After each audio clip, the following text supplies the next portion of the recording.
Mientras contemplaba el cielo plomizo y solemne de Madrid desde la ventana de mi ático en el barrio de Salamanca, el calor de la taza de porcelana que sostenía me reconfortaba las yemas de los dedos. Las nubes sobre la ciudad parecían reflejar la seriedad de la constructora que heredé de mi padre, y que había hecho crecer con el sudor de mi frente. Tenía 34 años. Cuando me miraba al espejo sentía orgullo de la mujer que veía, del orden que había establecido y del poder que ostentaba. Todo estaba en su sitio. Mi hija Sofía estaba en el colegio. Mi marido Sergio en la oficina, sentado tras su amplia mesa en el departamento financiero. Mi vida era como un reloj suizo preciso e infalible, sin espacio para las sorpresas. Los tic-tacs del gran reloj del salón marcaban el ritmo del silencio apacible de la casa. Nuestra asistenta estaba en la cocina ocupada con los preparativos de la cena.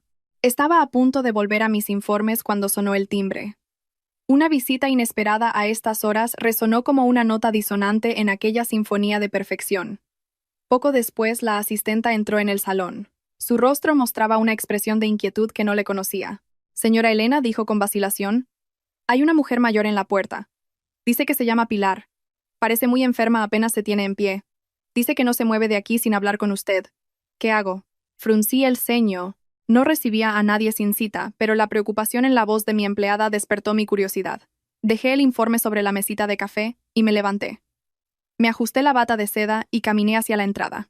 La mujer que esperaba en el umbral no pertenecía a mi mundo. Su abrigo era viejo, de color desvaído, pero lo que me detuvo en seco fue la expresión de su rostro, una cara pálida como la cera surcada por profundas arrugas. Tenía los ojos hundidos y los labios amoratados. Podía oír el silbido que salía de sus pulmones al respirar. Se apoyaba en el marco de la puerta para no caerse. «¿Es usted la señora Elena?», preguntó. Su voz era débil y rasposa como el crujido de las hojas secas arrastradas por el viento. «Soy yo», respondí con un tono distante. «¿En qué puedo ayudarla?». La mujer intentó tomar aire, pero un acceso de tos la interrumpió. «Me llamo Pilar», dijo con dificultad. «No tengo tiempo, hija. Déjame entrar. Antes de morir tengo que entregarte un legado, una carga que debo soltar». La frase «antes de morir» y la acerada determinación en sus ojos me paralizaron. Aquella mujer no era una mendiga. En su mirada se reflejaba el peso del más hondo arrepentimiento y la más absoluta necesidad. Me hice a un lado. «Pase», dije. «Vayamos al salón». Pilar entró con pasos lentos y dolorosos. Se sentó en el borde de un sofá de terciopelo como si supiera que no encajaba allí. Le ofrecí un vaso de agua, pero lo rechazó levantando una mano. «Ya no me pasa nada por la garganta», dijo. Clavó la vista en los patrones de la alfombra persa, sus manos aferradas al bolso que descansaba en su regazo. Luego levantó la cabeza y me miró directamente a los ojos. «Tengo una hija», comenzó. «Se llama Laura. Tiene 35 años. Ha malgastado su juventud, su vida entera, en una espera». Yo escuchaba en silencio, intentando descifrar qué tenía que ver todo aquello conmigo. Pero una inquietud inexplicable crecía en mi interior. «Mi hija lleva años enamorada de un hombre», dijo Pilar, su voz adquiriendo un matiz más duro. «De un hombre casado. Él siempre le mintió». «No quiero a mi mujer», le decía. «Me voy a divorciar. Solo estoy esperando a que los negocios mejoren». 9 años, señora Elena. 9 largos años. «Es muy triste», comenté con una fría cortesía. «Pero, ¿por qué me lo cuenta a mí?». Pilar se inclinó hacia adelante. Sus ojos se habían llenado de lágrimas. «Estoy enferma, hija. Los médicos me han dicho que me quedan los días contados. Si yo muero, ¿quién cuidará de mis nietos? Ese hombre que dice ser su padre. ¿O mi hija que todavía se cree sus mentiras?». «¿Nietos?», pregunté, incapaz de evitar que mi voz temblara. «Tiene hijos con ese hombre». «2», dijo Pilar, levantando 2 dedos de su mano derecha como un testigo en un juicio. «Un niño de 6 años, Marcos, y una niña de 4, Lucía. Cuando su padre va a casa se le cuelgan del cuello, pero al llegar la noche, ese hombre vuelve a su propia casa, con su propia mujer». Sentí un nudo en el estómago. Mis manos estaban heladas. ¿Por qué la historia de una extraña me afectaba tanto? ¿Por qué me estaba faltando el aliento? «Señora Pilar», dije intentando endurecer la voz. «¿Qué tengo yo que ver con todo esto? ¿Quién es ese hombre?». La anciana suspiró profundamente. Abrió su bolso. Con mano temblorosa buscó algo en su interior. La compasión en su mirada me asustó más que cualquier otra cosa. Que una extraña sintiera lástima por mí socavaba todo el poder que había construido hasta ese día. Ese hombre susurró. Pero aquel susurro resonó en el silencioso salón como un grito. «Ese hombre es su marido Sergio». El mundo se detuvo. El tic-tac del reloj del salón enmudeció. El silbido del viento en el exterior cesó. Solo quedó un agudo zumbido en mis oídos. Mentira, dije. Mi voz sonó como si no fuera mía. Sergio no haría algo así. Llevamos casados 10 años. Tenemos una hija. Dirigimos la empresa juntos. Pilar negó con la cabeza. Ojalá fuera mentira, dijo. Ojalá yo solo fuera una vieja senil. Pero es la verdad. Sergio lleva 9 años con mi hija. Estuvo con nosotros en el hospital cuando nació Marcos. Estuvo allí cuando Lucía dio sus primeros pasos. Las noches que te dice que se queda hasta tarde trabajando, las veces que tiene una reunión fuera de la ciudad. Esas veces está en nuestra casa, comiendo en mi mesa. Las jornadas maratonianas de Sergio, sus repentinos viajes de negocios fuera de Madrid, las horas en que su teléfono estaba apagado por reuniones importantes. Todo empezó a encajar en mi mente como las piezas de un rompecabezas monstruoso. Pero no podía ser. Sergio, mi Sergio, el hombre fiable y tranquilo. Fuera, grité poniéndome en pie de un salto mientras mis piernas temblaban. Salga de mi casa. Está mintiendo. Pilar también se levantó con esfuerzo. No se defendió. Simplemente metió la mano en el bolsillo y sacó una fotografía arrugada. La dejó sobre la mesa justo delante de mí. Mire, dijo con voz cansada. Solo mire. Yo ya he cumplido con mi deber. Ahora puedo morir con la conciencia tranquila. El resto depende de usted. Mi mirada se posó en la fotografía sobre la mesa. No quería mirar, pero era imposible no hacerlo. En la foto estaba Sergio. Llevaba la camisa azul hecha a medida que le había regalado el año pasado. Estaba sentado en el césped de un parque. En su regazo un niño de pelo rizado. A su lado una mujer rubia que lo miraba con adoración sosteniendo a una niña pequeña. Y Sergio sonreía. Sonreía con una sinceridad y una relajación que yo nunca había visto en las cenas de empresa o en las recepciones formales a mi lado. La fotografía se clavó en mi interior con la fría y afilada certeza de la verdad. Mientras Pilar caminaba lentamente hacia la puerta, yo permanecía inmóvil. «Esos niños saben quién es su padre», dijo, justo antes de salir, pero su padre los esconde. Cuando la puerta se cerró, me quedé completamente sola en mi enorme salón. El poder que ostentaba mi prestigioso estatus, el legado de mi padre, la empresa. Todo perdió su significado en un instante. Caí de rodillas. El rostro sonriente de mi marido en la fotografía me devolvía la mirada. 9 años, 2 hijos, y yo había vivido todo este tiempo en medio de una gran mentira sin darme cuenta de nada. Las lágrimas aún no brotaban. El shock era más rápido que el dolor, pero la fortaleza de mi confianza se había derrumbado, dejando paso a una profunda oscuridad. ¿Qué iba a hacer ahora? ¿Romper esa foto y seguir con mi vida como si nada? ¿O iba a pedirle cuentas por esta traición? Cogí la fotografía con dedos temblorosos, miré la sonrisa de Sergio, y en ese momento algo dentro de mí cambió para siempre. La foto que sostenía no era solo un instante congelado, era un cubo de agua helada vertido sobre los 10 años de mi esfuerzo sobre la vida majestuosa que había construido con mis propias manos. Estaba sentada en medio del salón sobre la carísima alfombra tejida a mano. Mis rodillas no tenían fuerza. Mi mente iba y venía entre el Sergio de la foto y el socio impecable que conocía. Cuando mi padre me cedió la empresa, hubo quienes susurraron que una mujer no sobreviviría en la jungla de asfalto de Madrid en esa mesa de tiburones. No podrá, decían. Se hundirá bajo el peso. Pero yo acallé esos susurros con el crujido de los contratos que firmaba, con el sonido de las grúas elevándose en las obras. Salía de casa antes del amanecer y hacía resonar el taconeo de mis zapatos en los pasillos de los ministerios. No solo había heredado un negocio, lo había hecho crecer.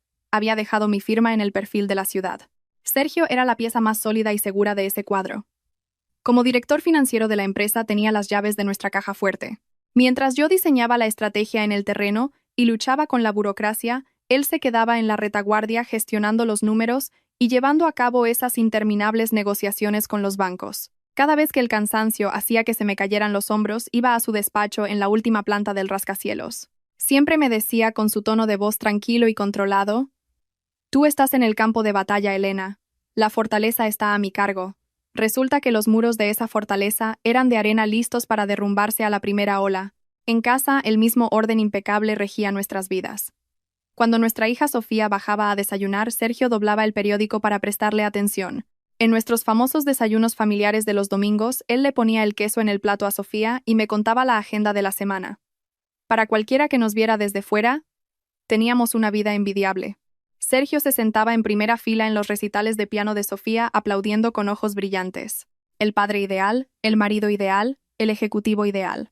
Pero ahora la voz cascada de Pilar resonaba en mi mente, haciendo añicos ese cuadro reluciente. Mientras tú creías que estaba haciendo horas extras, me había dicho la anciana apartando la mirada, él se estaba calentando junto al radiador en nuestra casa. Un recuerdo surgió en mi mente. El invierno pasado durante el cierre del año fiscal. El balance no cuadra, hay auditoría. Estaré en la oficina toda la noche, me había dicho Sergio. Cuando le ofrecí enviarle comida caliente de casa, se negó. Resulta que esa noche estaba en el modesto piso de Pilar en algún barrio obrero sentado a una mesa sencilla. Mientras nuestra calefacción central se activaba al menor atisbo de frío, él estaría en un salón mucho más humilde.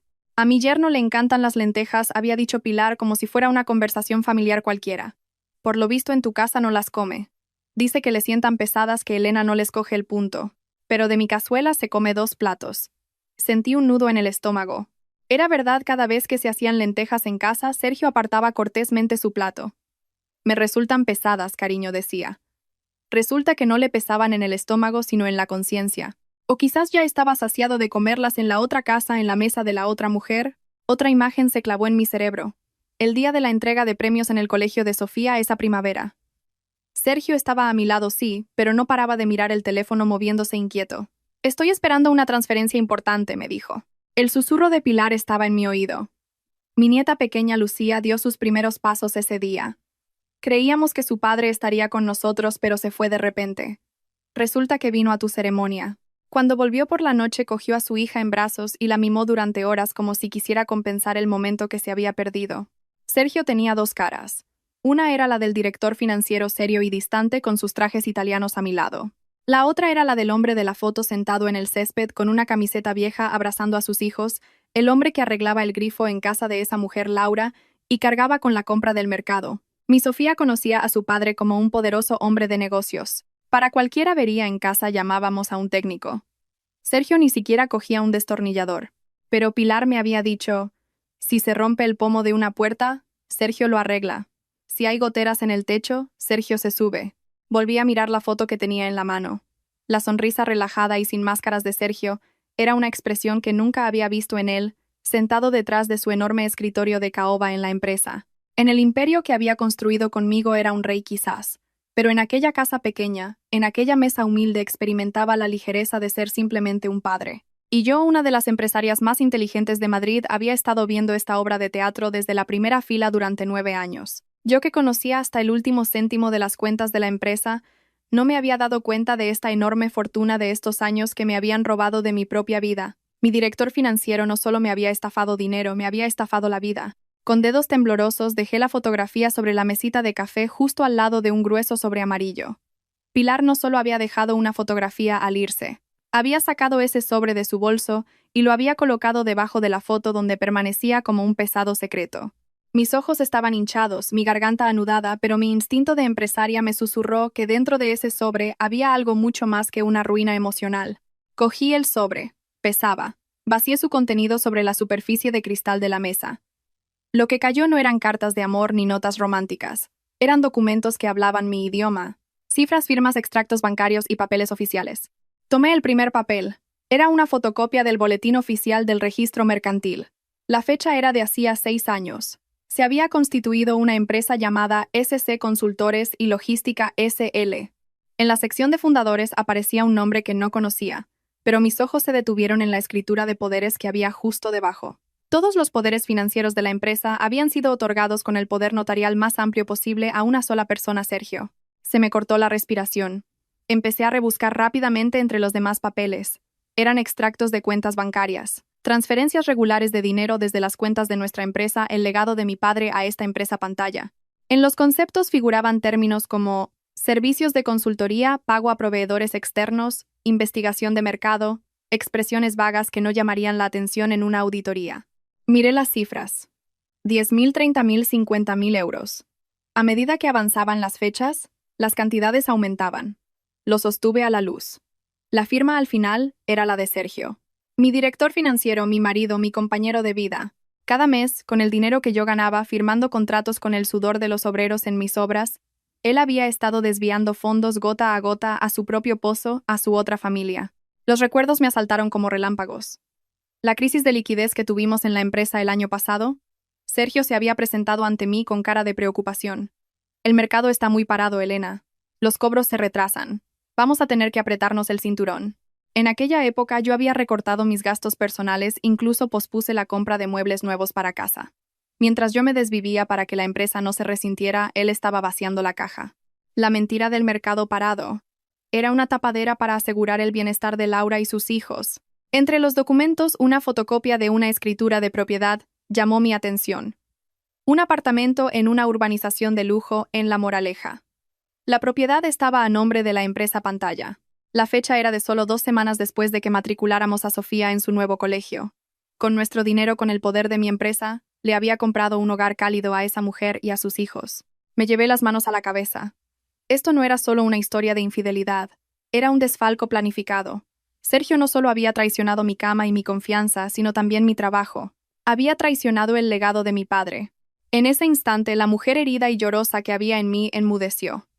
Mis lágrimas se secaron de repente. Mientras la última lágrima se evaporaba en la alfombra, sentí cómo la sangre que corría por mis venas se enfriaba. La pesada losa que oprimía mi pecho se levantó reemplazada por un escudo de hielo. Me puse en pie. Ya no temblaba. Con sumo cuidado recogí uno por uno los papeles esparcidos sobre la mesa. Ordené los extractos por fecha. Puse el registro mercantil en la parte superior, lo metí todo de nuevo en el sobre amarillo. Esto ya no era una crisis matrimonial, era un asunto de empresa, y yo era la hija de mi padre. No tenía derecho a convertirme en un despojo emocional. Frente a mí tenía a un estafador profesional que me había tomado por tonta y había saqueado mi empresa. Y le daría la respuesta que se merecía, no rompiendo platos en la cocina, sino en el idioma que él entendía, con documentos y estrategia. Cogí el sobre y me dirigí a mi despacho. Marqué la combinación de la pesada caja fuerte de acero. La abrí y coloqué el sobre en el fondo en un rincón donde nadie, especialmente Sergio, pudiera encontrarlo. El clic metálico de la puerta de la caja fuerte al cerrarse fue el principio del fin para Sergio. Me miré en el espejo del salón. Mi rostro estaba pálido, pero la expresión de mis ojos había cambiado. En esa mirada ya no había amor ni desilusión, solo una determinación afilada. Cuando Sergio llegara a casa esa noche encontraría a la misma esposa ingenua que no sospechaba nada. Él seguiría representando su papel. Pero ahora el guión lo escribía yo. Llegué al rascacielos antes del amanecer, antes de que la bruma gris de la ciudad se disipara. Tengo una videoconferencia con el extranjero, le mentí al guardia de seguridad sin que me temblara la voz. Mientras el ascensor subía silenciosamente hacia la planta 40, me miré en el espejo. Mis ojeras estaban amoratadas por el insomnio, pero en mi mirada ya no había rastro de la mujer herida. Había una guerrera que había jurado proteger el legado de su padre. Cerré la pesada puerta de mi despacho y no encendí las luces. Solo la luz amarilla del flexo iluminaba la habitación. Me senté frente al ordenador. Introduje la contraseña de administrador que ni siquiera el director de informática conocía, una que mi padre me había enseñado años atrás por si acaso. La pantalla brilló con una luz azul. Ahora podía hacer una radiografía del sistema. Los papeles de Pilar eran solo una pista. Ahora iba a tirar de ese hilo y descubrir cuán grande era el ovillo. Me sumergí en las profundidades del programa de contabilidad. En la barra de búsqueda tecleé esas 3 letras SC. En el momento en que pulsé Enter, la lista que apareció en mi pantalla me dejó sin aliento. Cientos de transacciones, no solo de los últimos años, sino mucho más antiguas. Servicios de consultoría, gastos de logística, anticipo de investigación de mercado. Todo oculto bajo epígrafes perfectamente corporativos e insospechables. Pero al entrar en los detalles, la verdad apareció dura e innegable. Abrí una factura, fechada en julio del año pasado. Durante aquellos días asfixiantes en los que nuestro flujo de caja estaba comprometido, y yo buscaba créditos bancarios para pagar las nóminas del personal. Ese mes, Sergio había realizado una transferencia cuantiosa a la cuenta de SC Consultores. En el concepto ponía transferencia de fondo de emergencia. ¿Qué emergencia? Probablemente el alquiler del piso de Laura o los gastos del campamento de verano de los niños. La mano con la que sostenía el ratón temblaba, pero no me detuve. Abrí cada factura, cada extracto uno por uno. Copié todo en un disco duro externo encriptado. Sergio creía haber borrado las huellas en papel, pero cada paso que daba en el mundo digital dejaba un rastro imborrable. Había estado desangrando la empresa y mientras lo hacía me sonreía y me decía: «Paciencia, Elena, saldremos de esta». Resulta que no era él quien necesitaba salir de nada. Ya había puesto a flote su propio barco. Cerca de las 8 empecé a oír tacones en el pasillo. Asistentes personal de limpieza. Cerré rápidamente la pantalla. Guardé el disco duro en mi bolso y abrí un dossier de proyecto al azar. Mi puerta se abrió sin llamar, con esa confianza tan suya. Era Sergio. «Buenos días, cariño», dijo con voz alegre. Llevaba 2 vasos de café para llevar. El olor de su caro perfume que antes me daba paz ahora me revolvía el estómago. ¡Qué madrugadora! Al no verte en casa supuse que estarías aquí. Se acercó a mi mesa. Dejó el café delante de mí. Su traje azul marino estaba impecable, la corbata anudada con esmero. En su rostro había esa tranquilidad exasperante de un hombre sin culpa con la conciencia tranquila. «Buenos días», dije cerrando la tapa del dossier. Ni siquiera notó el tono gélido de mi voz. Tenía algo de trabajo, papeles acumulados. Sergio se sentó cómodamente en el borde de la mesa justo al lado del ordenador donde yo acababa de documentar su robo. «¿Te exiges demasiado?», Elena dijo con un tono protector. Extendió la mano y me tocó el hombro. Su contacto me produjo el escozor de una quemadura, pero no me aparté. «Deja que yo me ocupe de estos detalles. Las finanzas son cosa mía. Tú relájate». «Claro que te ocuparás», dije, sin apartar mis ojos de los suyos. «Se te da muy bien encontrarle una tapadera a todo, Sergio». Sonrió. Creyó que era un cumplido. En ese momento su móvil vibró en el bolsillo. Metió la mano. Miró la pantalla y su expresión cambió por un instante. Su máscara profesional se deslizó ligeramente dando paso a una expresión más suave, más íntima y un poco culpable. «Perdona, cielo, un proveedor importante», dijo, pero mentía. Cuando hablaba con proveedores fruncía el ceño y su voz se volvía más firme. Ahora sus ojos brillaban. No salió de la habitación. Caminó hacia la ventana. Se llevó el teléfono a la oreja. Hablaba en voz baja, pero en el silencio del despacho cada palabra era nítida. «Vale», susurró. «Lo sé. Es difícil, ya queda poco. Ten paciencia. Lo estoy arreglando todo. Te lo prometo. La espera merecerá la pena». Estaba de espaldas a mí, pero por la caída de sus hombros, por la suavidad persuasiva de su tono, podía sentir la desesperación de la mujer al otro lado de la línea. Laura probablemente lo había llamado a primera hora de la mañana, quizás para contarle algún problema de los niños o para preguntarle cuándo sería completamente suyo. Y Sergio una vez más le estaba vendiendo esperanza. «Ya queda poco», decía. «¿Poco para qué? Para desplumarme por completo. Para vaciar la empresa y huir a esa nueva vida que había construido. Todo va según lo planeado», dijo Sergio al teléfono, bajando aún más la voz. «Solo un poco más de tiempo». Colgó y se giró hacia mí. Observé con asombro y asco la rapidez con la que cambió su expresión, poniéndose de nuevo la máscara de marido leal y socio de confianza.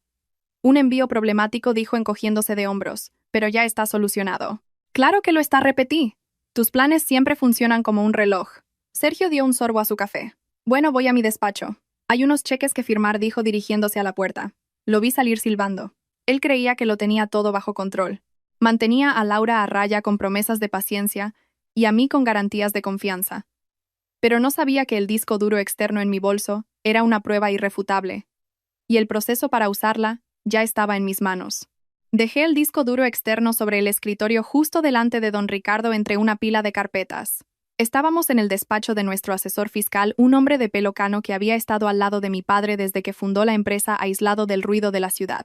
Don Ricardo era para mí más que un empleado. Era un legado de mi padre. El sol del atardecer que se colaba por la ventana iluminaba las motas de polvo en el aire, pero la atmósfera en la habitación era pesada como el plomo. «Quiero que mires esto, Ricardo», dije manteniendo el tono gélido en mi voz. «Solo mira y dime que me equivoco, que son imaginaciones mías». Don Ricardo se ajustó sus gafas de montura gruesa en la punta de la nariz. Conectó el disco duro a su ordenador. El silencio solo era roto por el tecleo del teclado y las profundas y angustiadas respiraciones que tomaba de vez en cuando. Los minutos se alargaron como horas. Yo esperaba sentada en el borde de la silla con las manos entrelazadas en mi regazo, no como una acusada esperando su sentencia, sino como una jueza a punto de dictarla. Finalmente don Ricardo se reclinó en su silla. Su rostro estaba pálido. Se quitó las gafas, las dejó sobre la mesa y se frotó la cara con manos temblorosas. Elena dijo con voz quebrada: «Esto que veo, esto no es solo una irregularidad, hija. Esto es un ataque directo a los cimientos de la empresa». «¿Cuánto?», pregunté. Quería saber la cifra, oír el precio exacto de la traición. «Mucho más de lo que imaginas», dijo. Se giró hacia la pantalla y señaló un gráfico. «No son solo transferencias de dinero. Es evasión de impuestos, facturas falsas, apropiación indebida. Sergio ha desviado casi el 30% de los activos líquidos de la empresa a esa estructura pantalla. Pero hay algo peor». «¿Qué puede ser peor?». Don Ricardo me miró con compasión. «Hay documentos en los que ha falsificado tu firma, Elena. En algunas decisiones del Consejo de Administración, especialmente en emisiones de deuda de alto riesgo, aparece tu firma. He mirado las fechas. Esos días o estabas en una feria en el extranjero o de vacaciones con Sofía, Este hombre lo ha planeado todo. No solo se ha llenado los bolsillos. Ha preparado el terreno para culparte a ti si todo salía mal para enviarte a la cárcel. Aquella frase borró la última pizca de piedad que quedaba en mí, la voz ingenua que susurraba quizás haya una explicación. Sergio no solo me había engañado. Había puesto en juego la libertad de la madre de Sofía, el legado de mi padre y mi propio futuro. Estaba dispuesto a sacrificarme como a un cordero para asegurar el futuro de esa empresa pantalla, de esa otra mujer y de sus hijos. Me levanté. El temblor de mis piernas de por la mañana había desaparecido, reemplazado por una ira fría que corría por mis venas y me mantenía erguida. Pero era una calma silenciosa e inquebrantable centrada en el resultado. No se trataba de venganza. La justicia debía operar de forma serena y clara. ¿Qué vamos a hacer?, preguntó don Ricardo preocupado. Vamos a la policía. No dije con firmeza. Si vamos ahora, Sergio lo convertirá en una pelea familiar. Mi mujer tiene un ataque de celos, me está difamando, dirá. Alargará el proceso. Destruirá pruebas. Moverá el dinero al extranjero. Tenemos que cogerlo por sorpresa, indefenso.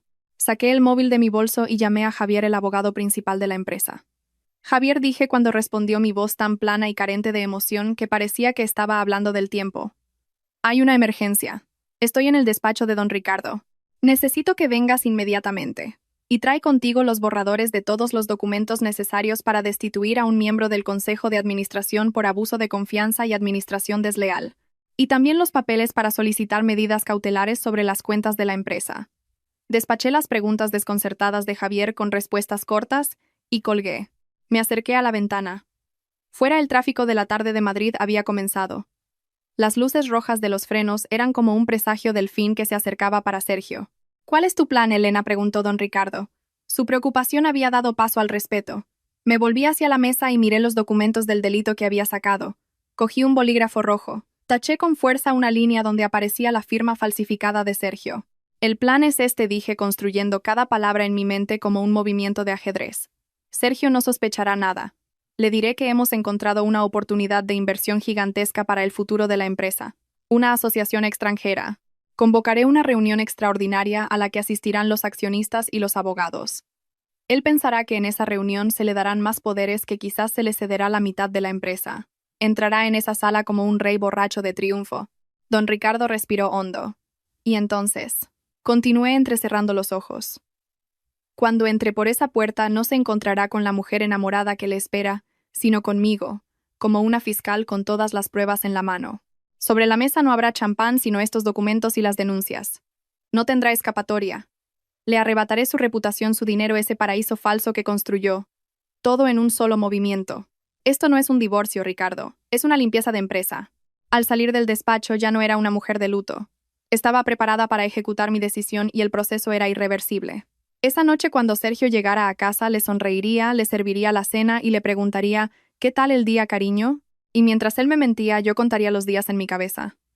Su último día se acercaba, y mientras caía en el pozo que él mismo había cavado yo, me limitaría a observar. La pesada puerta de roble de la sala de juntas estaba cerrada, pero la tensión del interior parecía filtrarse a través de las paredes. Estaba sentada a la cabeza de la mesa en el sillón de cuero que mi padre había ocupado durante años.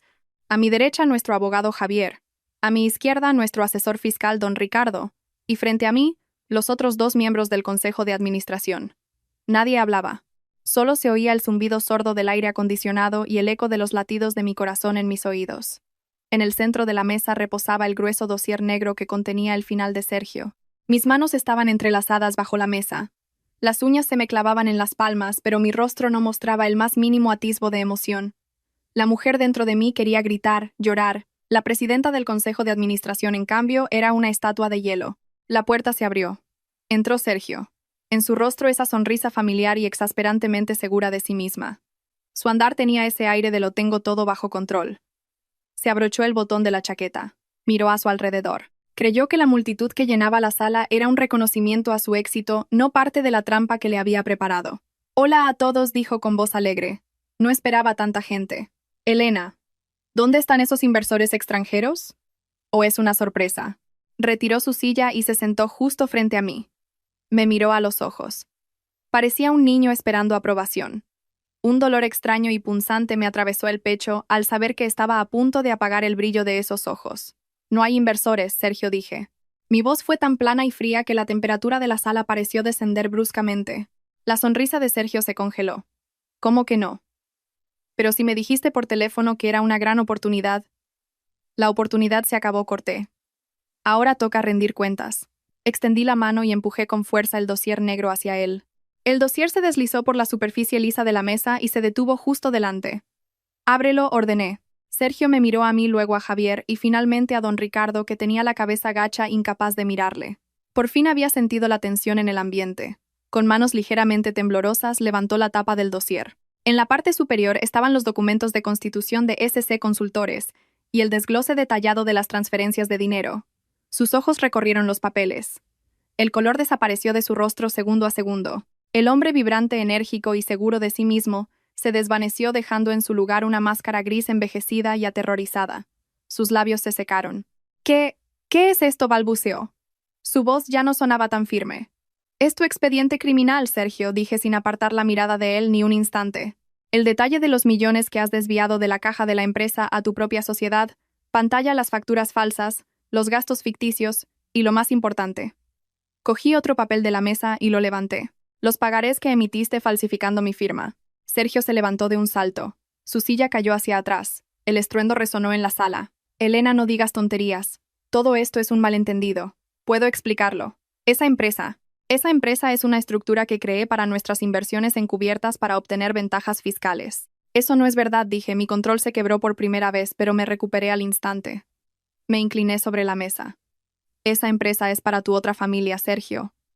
Para Laura. Y tus hijos». La boca de Sergio se quedó abierta. Oír el nombre de Laura fue el golpe de gracia. El puro terror se dibujó en sus ojos. Ya no tenía espacio para negar, para inventar excusas, para mentir. Todo su mecanismo de defensa se había derrumbado. «¿Tú lo sabías?», susurró. «Lo sé todo», dije. «Los 9 años, los 2 hijos, la casa que les compraste con mi dinero, ese paraíso falso que construiste con mi esfuerzo y el legado de mi padre. Lo sé todo». Sergio se agarró a la mesa como si no tuviera fuerzas para mantenerse en pie. Intentó dar un paso hacia mí. «Elena, escúchame. Te juro que te quiero. Aquello fue solo un error. No pude salir. El dinero. Iba a devolverlo. Te juro que iba a devolver hasta el último céntimo». El abogado Javier intervino. Su voz cortó el ambiente como un cuchillo.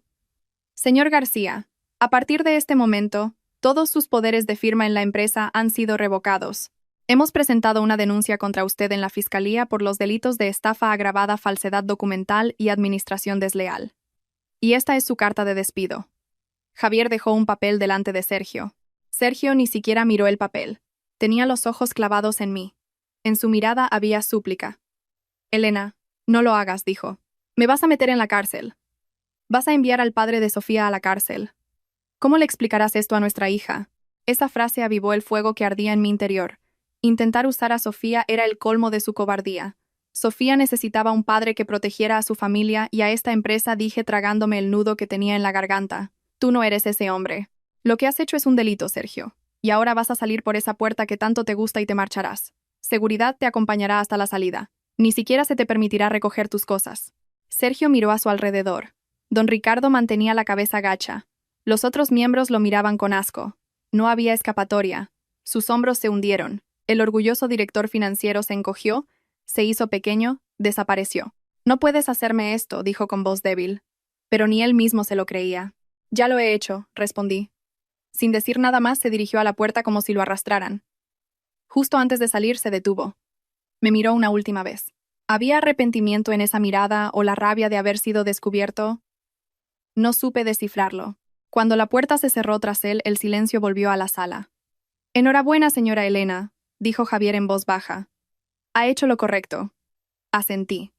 Desde fuera era una mujer de negocios fuerte y victoriosa. Había salvado mi empresa, había despedido al traidor. Pero bajo la mesa mis manos, que nadie podía ver, seguían temblando sin control. En algún lugar de mi interior se celebraba el funeral de mi marido de 10 años, de mi juventud, de mis sueños. Se había hecho justicia, pero el dolor era mucho más intenso de lo que había imaginado. Apenas 2 horas después de que los guardias de seguridad escoltaran a Sergio fuera del edificio, las luces azules y rojas de las sirenas parpadeaban frente al rascacielos. Desde la ventana de mi despacho en la planta 40, observaba a la multitud que parecía un hormiguero abajo. En el asfalto gris de Madrid se abrió la puerta de un coche de policía sin distintivos. El hombre cuyo brazo había tomado para asistir a galas, el padre de mi hija, Fue introducido en el vehículo por 2 agentes con las manos esposadas por delante. No levantó la cabeza. El Sergio arrogante y seguro de sí mismo había desaparecido, dejando en su lugar una sombra con los hombros caídos. La puerta del coche se cerró con un golpe seco y se alejaron en silencio sin sirenas. Me miré en el reflejo del cristal. No lloraba. Era como si mis lágrimas se hubieran secado. Solo sentía un profundo cansancio y una extraña sensación de alivio. Nuestro abogado Javier entró en el despacho cuando empezaba a anochecer. Se había quitado la chaqueta y aflojado la corbata. Su rostro reflejaba el agotamiento de una larga batalla. «Han dictado orden de prisión provisional, señora Elena», dijo.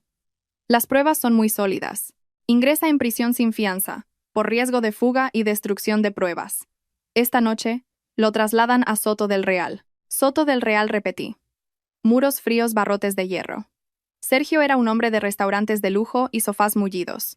No podía imaginarlo pasando ni una sola noche allí, pero no sentí lástima. Él había tomado esa decisión el día que falsificó mi firma en el momento en que creó esa empresa pantalla.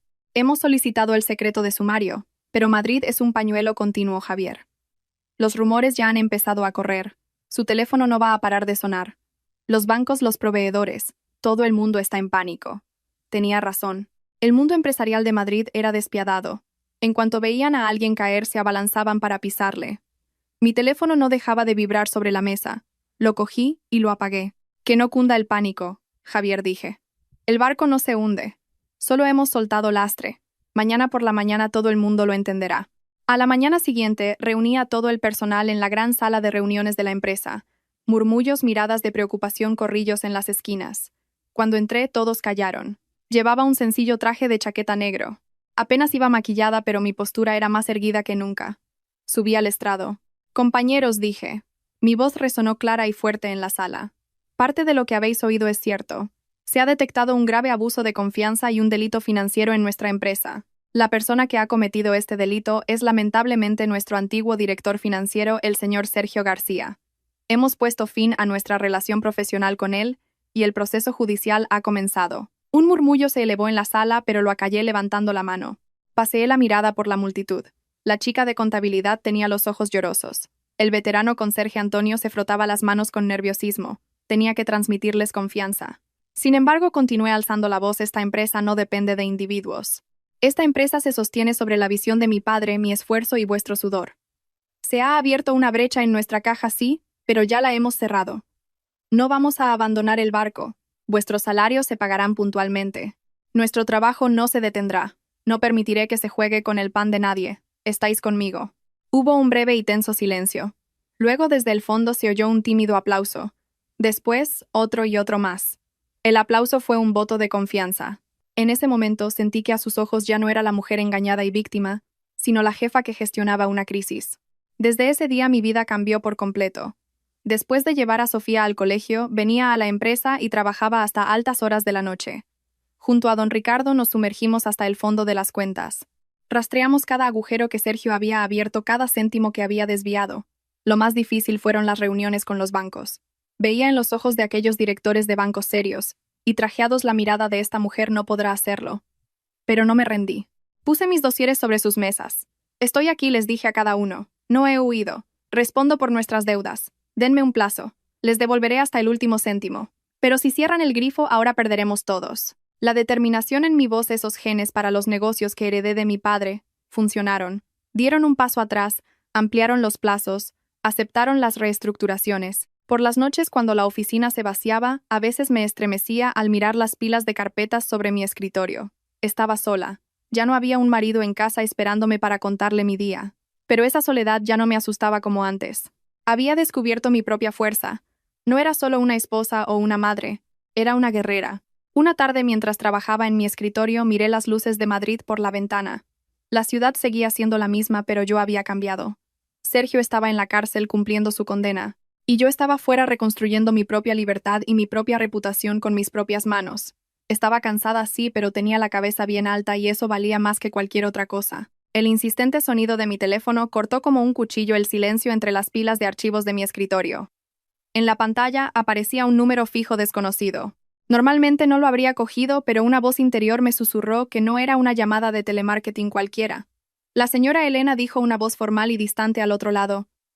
«Llamamos del Hospital de la Paz. Una paciente llamada Pilar Rodríguez ha sido ingresada en urgencias. Su estado es crítico. En un viejo monedero que llevaba en el bolso hemos encontrado su tarjeta de visita. Es el único número de contacto. Debió de cogerla de la mesita de café el día que se fue. Voy para allá, dije sin pensarlo, como si buscara una excusa para escapar del ambiente asfixiante de la oficina. Cogí mi chaqueta y salí corriendo. El olor agudo y penetrante del hospital impregnaba los pasillos. Un médico me recibió frente a la puerta de la UCI. Cuando vi a Pilar a través del cristal sentí que de la anciana que había venido a mi casa solo quedaba una sombra. Se perdía entre las sábanas blancas. Cuando me permitieron entrar me acerqué a ella. Tenía los ojos entreabiertos. Al verme una leve y amarga sonrisa se dibujó en sus labios. Me incliné. Era evidente que le costaba respirar. Se enteró, susurró. Cada palabra parecía arrancarle un trozo de pulmón. Cuando Laura supo que Sergio había sido detenido cuando los abogados llamaron a casa, entendió que yo había hablado. Tragó saliva. Una lágrima rodó por su mejilla y cayó en la almohada. Se volvió loca, señora Elena, continuó. Parecía fuera de sí. Tú lo hiciste. Tú destruiste mi hogar. Tú lo denunciaste, me gritaba. En mi estado me echó a la calle en mitad de la noche. No quiero una madre como tú. Vete a morir donde sea, me dijo. Me quedé helada al oírlo. Que una hija echara a su madre a la calle en su lecho de muerte. El mundo de mentiras que Sergio había creado también había envenenado a Laura, la había despojado de su humanidad. Aquella mujer estaba tan obsesionada con Sergio y ese futuro falso que había tomado a su propia madre, la portadora de la verdad, por su enemiga. Pilar intentó levantar su mano temblorosa. Se la cogí. Estaba fría como el hielo. No te apenes, dijo como si viera el horror en mi rostro. Mi misión ha terminado. Me he quitado un peso de encima. Al menos no me voy de este mundo como cómplice de esa mentira, cargando con el peso de esa culpa. Eso me basta. Mis nietos. Ellos ya no crecerán dentro de esa mentira. Sus ojos se cerraron lentamente. Su pecho se hinchó en lo que pareció un último y profundo suspiro y luego se detuvo. El sonido rítmico del monitor de la habitación se convirtió en una línea plana y un pitido agudo. Pilar había pagado el precio de su gran acto de valentía en los últimos días de su vida, siendo rechazada por su hija, pero se había salvado a sí misma de aquel fango. En su rostro, a pesar de todo el dolor que había sufrido, quedó una expresión de profunda paz. Cuando salí del hospital, el frío de la noche madrileña me golpeó la cara. Me subí al coche, pero no pude arrancarlo. Apoyé la cabeza en el volante. Las palabras de Pilar en mi casa aquel día resonaban en mi mente. Si yo muero, ¿quién cuidará de mis nietos? Marcos y Lucía. Sergio estaba en la cárcel. Laura era una mujer llena de ira que había perdido el equilibrio hasta el punto de echar a su madre a la calle. ¿Qué culpa tenían esos niños? Su padre era un estafador, y su madre había perdido el contacto con la realidad. ¿Estaban condenados a quedar sepultados bajo los escombros, a perderse en aquella casa oscura? A la mañana siguiente, en cuanto llegué a la oficina, llamé a don Ricardo a mi despacho. Sobre mi mesa tenía los documentos que había podido encontrar sobre la matrícula escolar de Marcos y Lucía. Ricardo, dije con voz decidida, necesito que hagas algo muy delicado. Esto no figurará en los registros de la empresa. Se hará desde mi cuenta personal. Don Ricardo examinó los documentos. Se detuvo al ver los nombres. Me miró por encima de las gafas. Elena, estos son. Sí, dije sin dejarle terminar. Los hijos de Sergio. Pero también el legado de Pilar. Pero Elena, esa mujer, la señora Laura, no lo aceptará. Si sabe que la estás ayudando, montará un escándalo. No lo sabrá nunca, afirmé. Los pagos se realizarán a través de una fundación educativa anónima, bajo el concepto de beca de excelencia, o fondo de ayuda al estudio. Hablarás personalmente con el director del colegio, pero no darás mi nombre. Dirás que es un donante anónimo.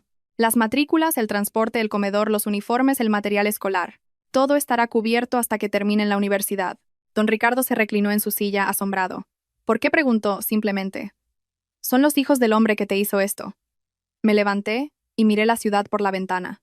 Porque la justicia no consiste solo en castigar al culpable, Ricardo. La justicia consiste en proteger a los inocentes que el culpable deja atrás.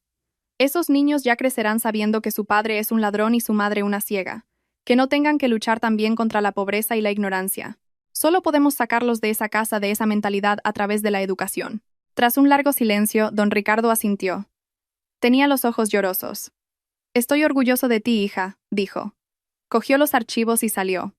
Ese día se pagaron las cuotas escolares de Marcos y Lucía. Laura probablemente lo consideró un golpe de suerte, quizás una ayuda de los antiguos contactos de Sergio. Nunca sabría la verdad. Nunca sabría que la mano que les estaba dando un futuro Pertenecía a la mujer a la que su padre había traicionado.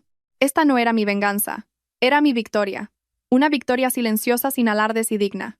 El eco de mis tacones en los pasillos de mármol frío y techos altos de la Audiencia Nacional de Madrid marcaba esta vez el ritmo de un final definitivo, no de una huida. En la pesada puerta de la sala de vistas me esperaban el abogado Javier y don Ricardo. El rostro de Javier mostraba una seriedad profesional. La mirada de don Ricardo un orgullo paternal. ¿Estás lista?, preguntó don Ricardo en voz baja. Más que nunca respondí. La claridad de mi voz silenció el murmullo del pasillo. Meses de investigaciones, peritajes, noches en vela preparando dosieres. Todo conducía a este momento. Cuando entramos en la sala, Sergio estaba sentado en el banquillo de los acusados entre dos guardias civiles. Era la primera vez que lo veía desde la noche de su detención. El hombre de los trajes italianos impecables y la actitud de yo lo soluciono todo había desaparecido. La chaqueta que llevaba le quedaba grande, su rostro se había vuelto grisáceo y las canas en su pelo habían aumentado. Me vio y levantó la cabeza. Buscó en mis ojos una pizca de esperanza, quizás de piedad, pero solo se encontró con una voluntad de acero. El juez examinó por última vez el expediente que tenía delante. Las gruesas carpetas sobre la mesa eran los ladrillos del imperio de mentiras que Sergio había construido. La empresa pantalla SC, las facturas falsas, los pagarés con mi firma falsificada, los millones transferidos a cuentas en el extranjero. El informe pericial había confirmado sin lugar a dudas que las firmas eran falsas. No quedaba ni una sola línea en blanco para escapar, esconderse o negar. Acusado Sergio García, dijo el juez, su voz resonando en la sala. Tiene algo que declarar. Sergio se puso en pie. Tenía las manos entrelazadas delante. Desde mi asiento podía ver cómo le temblaban las rodillas. Yo. Su voz se quebró. Se aclaró la garganta. Solo. Estoy arrepentido. No pudo decir nada más. No pudo decir por mi familia porque todo Madrid ya sabía por cuál de sus familias había robado. El juez nos pidió que nos pusiéramos en pie para escuchar el veredicto.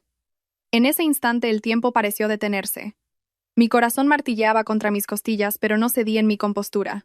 Visto para sentencia, comenzó el juez. Las palabras cayeron en la sala como un pesado silencio. Se le condena por los delitos de estafa agravada, falsedad en documento mercantil y administración desleal continuada. Mientras el juez desglosaba las penas una por una, los hombros de Sergio se hundieron un poco más como si lo aplastara un peso invisible. La suma total de años de prisión significaba que pasaría los años más productivos de su vida entre cuatro paredes. Además, se le condenaba a indemnizar a la empresa por los daños causados con los intereses legales correspondientes. Cuando los guardias se acercaron para llevárselo, se volvió para mirarme una última vez.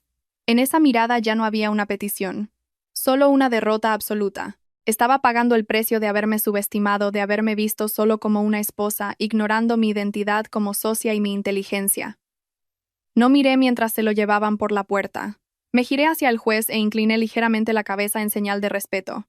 No era el saludo de la venganza, sino el de la justicia. Cuando salimos de la audiencia nos recibió el famoso frío de Madrid. Pero ese frío me sentó bien. Se llevó la tensión de mi rostro. En la puerta esperaban algunos periodistas económicos. La noticia se había extendido, pero no obtuvieron el titular que esperaban de una esposa víctima y llorosa. Ante ellos tenían a una jefa poderosa, que había entregado a la justicia al hombre que había saqueado su empresa, que había gestionado la crisis y que había evitado que su barco se hundiera. Javier se acercó. Enhorabuena, señora Elena, dijo mientras guardaba sus carpetas. Ha sido un proceso muy duro, pero lo ha gestionado a la perfección. Las acciones de la empresa han empezado a subir esta mañana. El mercado ha recuperado la confianza ante esta muestra de transparencia y determinación. Todo el mundo habla de su entereza. La limpieza ha terminado, Javier, dije respirando hondo. Hemos limpiado la casa. Don Ricardo me abrió la puerta del coche. ¿Y ahora? ¿Qué, hija? Quizás quieras descansar un poco. Me puse las gafas de sol y miré al horizonte donde se alzaban los rascacielos. No hay descanso, Ricardo, dije. Vuelvo al trabajo. Tengo contratos que firmar, una empresa que hacer crecer y una hija que criar. Mientras el coche se alejaba, vi por el retrovisor cómo el edificio de la audiencia se hacía más pequeño. Ese edificio se había tragado mi pasado, mis desilusiones y a Sergio. Pero no me había tragado a mí. Al contrario, me había forjado en acero. Cogí el teléfono y llamé a mi asistente. Adelanta la reunión del consejo de mañana a primera hora, dije con voz firme. Y quiero todos los informes del departamento financiero en mi mesa. Empieza una nueva era. Madrid me observaba, lo sabía. Y lo que veían no era una mujer destrozada, sino una líder renaciendo de sus cenizas. Se había hecho justicia. Ahora tocaba seguir con la vida no desde donde la había dejado, sino desde donde debía estar más fuerte que nunca. La mañana que mandé quitar la placa de latón con el nombre de Sergio de la puerta de su despacho, todo el mundo en la empresa entendió que el cambio iba más allá de una simple remodelación. Hice vaciar la habitación por completo. Tiré los lúgubres sillones de cuero, el ostentoso escritorio de caoba y las gruesas cortinas de terciopelo que bloqueaban las ventanas. En su lugar instalé una moderna sala de reuniones con paredes de cristal transparente y llena de luz. A partir de ahora en esta empresa no habría susurros a puerta cerrada ni cuentas ocultas. Todo sería tan claro como esas paredes de cristal. Mi reunión semanal de evaluación con nuestra nueva directora financiera, la señora Ramos, fue la prueba más tangible de este nuevo orden. La señora Ramos era una mujer disciplinada cercana a la jubilación para quien cuadrar las cifras hasta el último céntimo era una obsesión. El balance que puso delante de mí no tenía ni una sola zona gris ni un solo interrogante. Señora Elena, dijo, ajustándose las gafas, nuestro flujo de caja ha mejorado un 20% en los últimos 3 meses. Después de eliminar los gastos innecesarios y los pagos a esa empresa.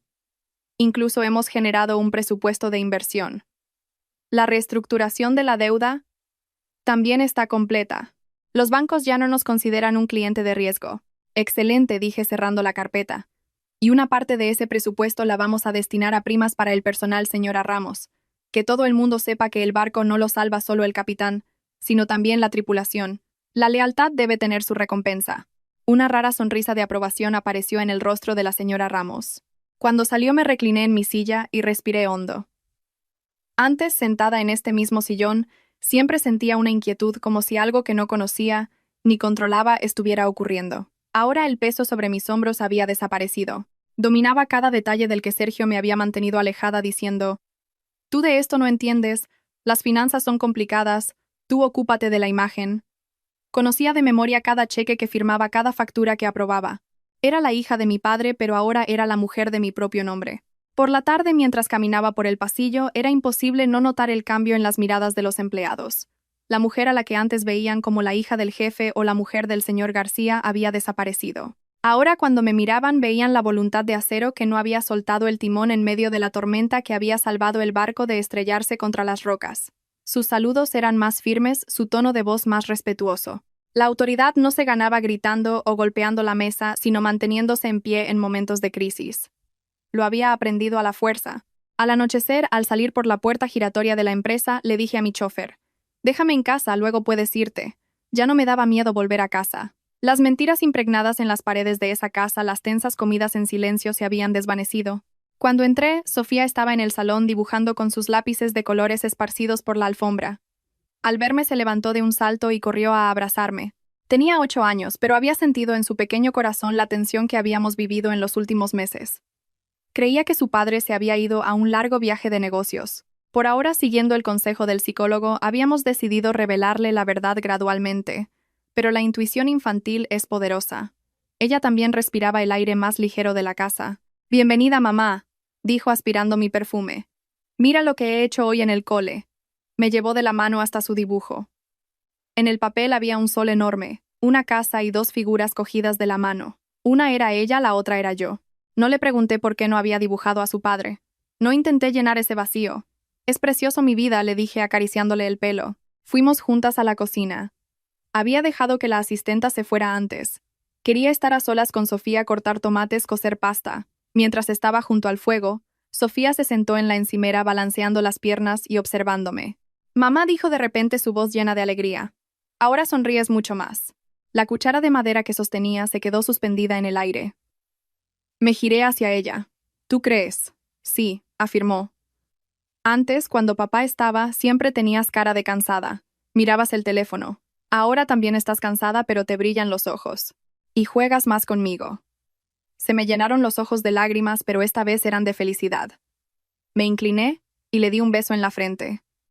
«Porque ahora solo estamos nosotras dos y somos un equipo muy fuerte, Sofía.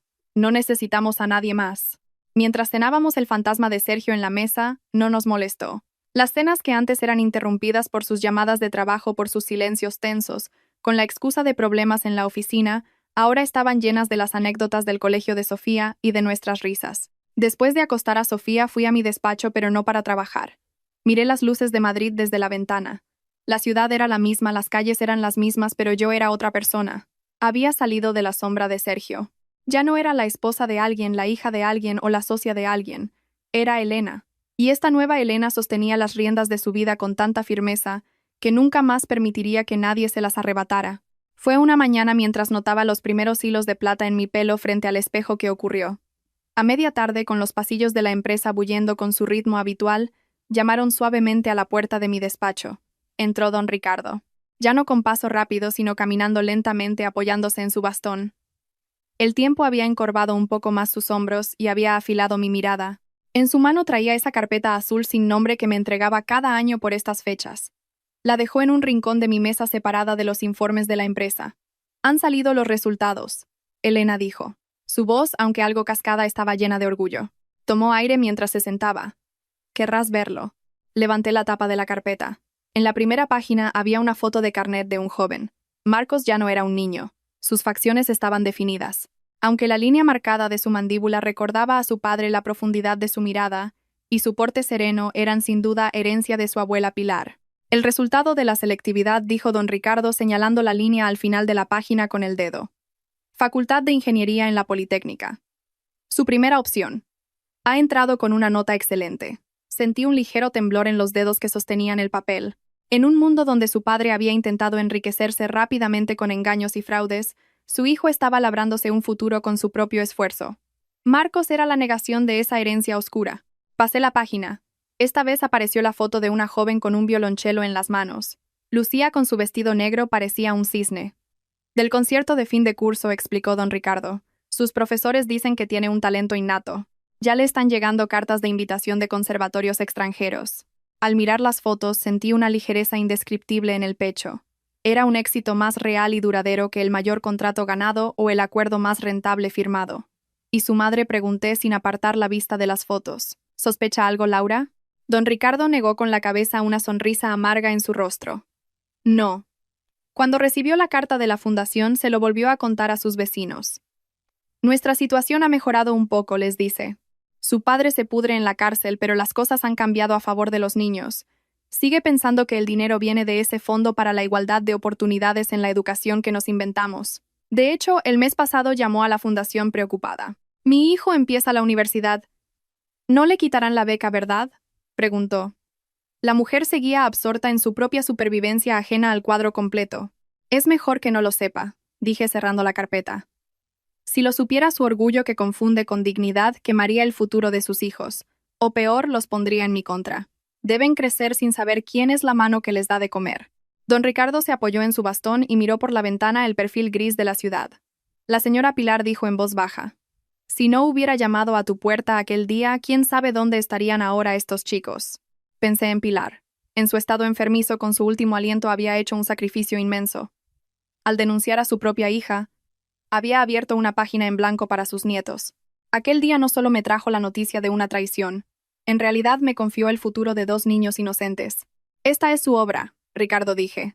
Yo solo soy un instrumento. Esa mujer, al destruir una familia, en realidad sacó a estos niños de entre los escombros. Su valentía, incluso años después, sigue iluminando el camino de estos chicos. Don Ricardo cogió la carpeta para llevarla al archivo. Y tú has cuidado de ese legado, hija. No todo el mundo lo habría hecho. La gente no le da ni agua al hijo de su enemigo.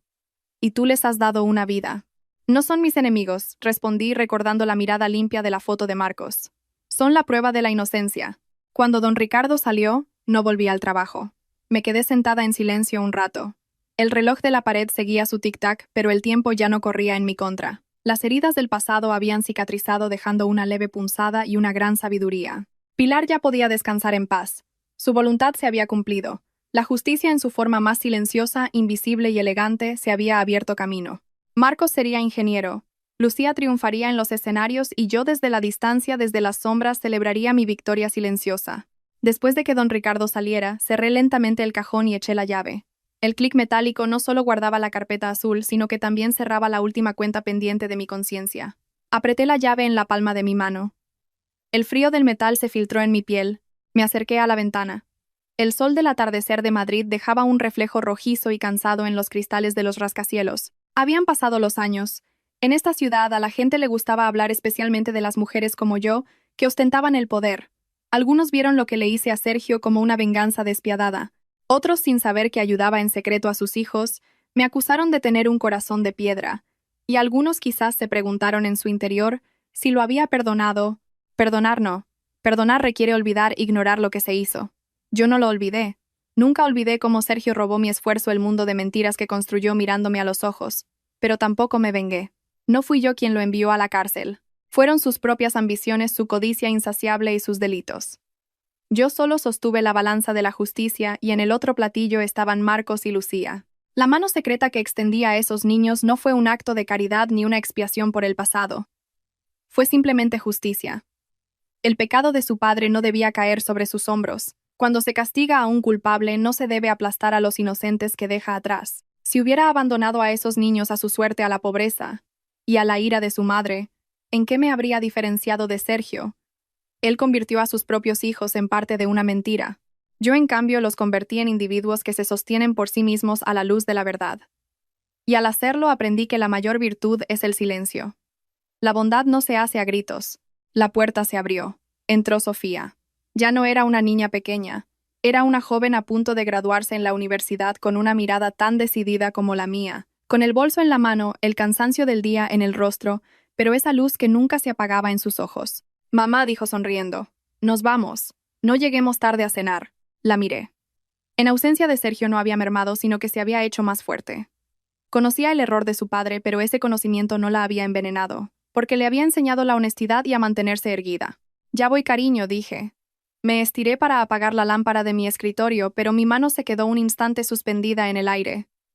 Mi mente volvió por última vez a aquel día a la tarde en que llamaron a mi puerta. Pilar, con su viejo abrigo descolorido, sus manos temblorosas y su respiración sibilante. Ella fue la única artífice de esta historia, de esta empresa, de la ingeniería de Marcos, del violonchelo de Lucía y de mi paz actual. Yo había protegido el legado de mi padre, sí, pero esa mujer había salvado un futuro que nunca tuvo. Arriesgándose al odio de su propia hija, gastando su último aliento en una confesión, había cambiado el rumbo de todas nuestras vidas.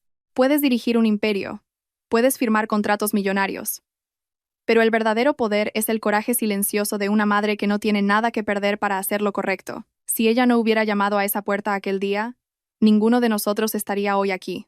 Pasé mi brazo por el hombro de Sofía. «Vamos», dije.